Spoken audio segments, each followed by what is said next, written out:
English completing story writing. তো এখানে যে স্টোরিটি পড়া হবে, স্টোরিটির টাইটেল হলো jacket of a lost uncle, অর্থাৎ এক হারানো চাচার জ্যাকেট। এটাই হলো স্টোরিটির title.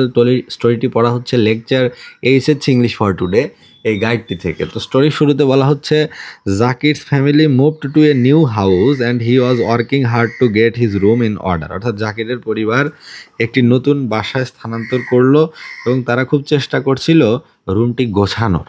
That was not an easy task, এবং এই কাজটা মানে সঠিক কাজ ছিল না, মানে সহজ কাজ ছিল না।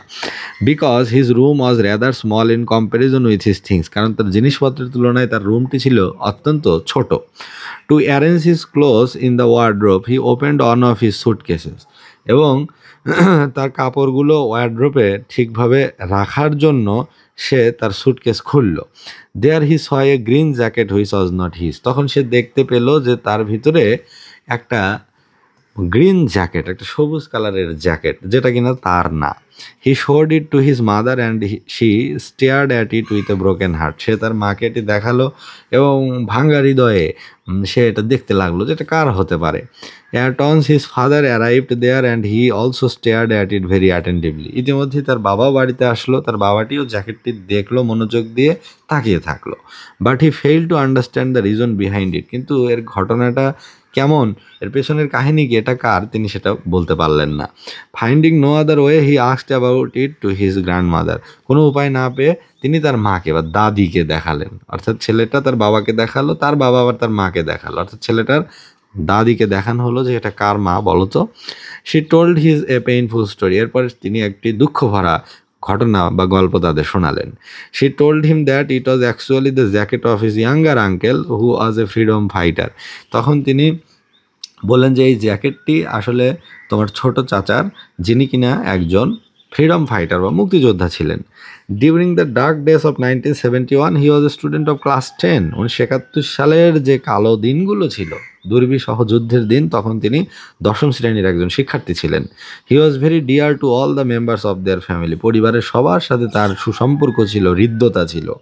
হি was good at his lesson and favourite with his friend circle, সে তার পড়াশোনায়ও খুব ভালো ছিল এবং তার বন্ধুদের কাছে অত্যন্ত প্রিয় ছিল, আপনজন ছিল। But while the liberation war began he went to the field of war and never came back, কিন্তু যখন মুক্তিযুদ্ধ শুরু হলো তিনি যুদ্ধে যোগ দিলেন, যুদ্ধক্ষেত্রে পদার্পণ করলেন এবং তিনি আর কখনো ফিরে এলেন না।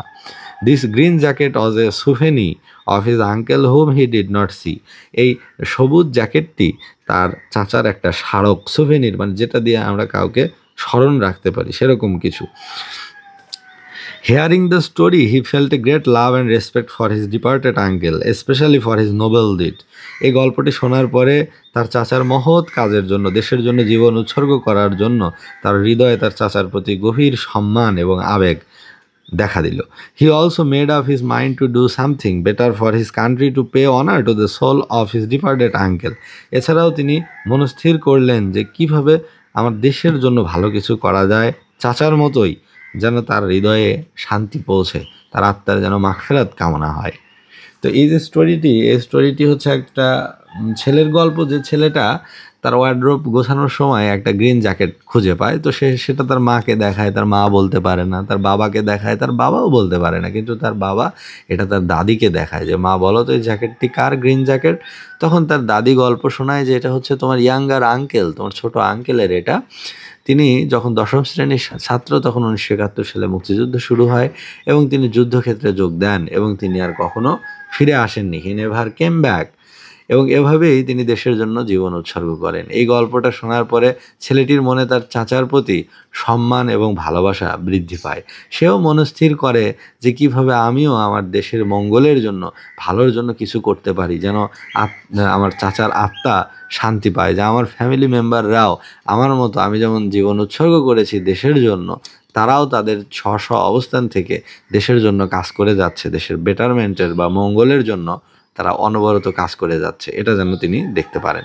তো এই যে স্টোরিটি, এই কমপ্লিটিং স্টোরিটি পড়া হলো lecture HSC English for today এই গাইডটি থেকে, অর্থাৎ লেকচার প্রকাশনীর ইন্টারমিডিয়েটের যে ইংলিশ ফর টুডে বা টেক্সট বইয়ের উপরে বেস করে যে গাইডটি রয়েছে, সেই গাইডটি থেকে এই স্টোরিটি পড়া হলো।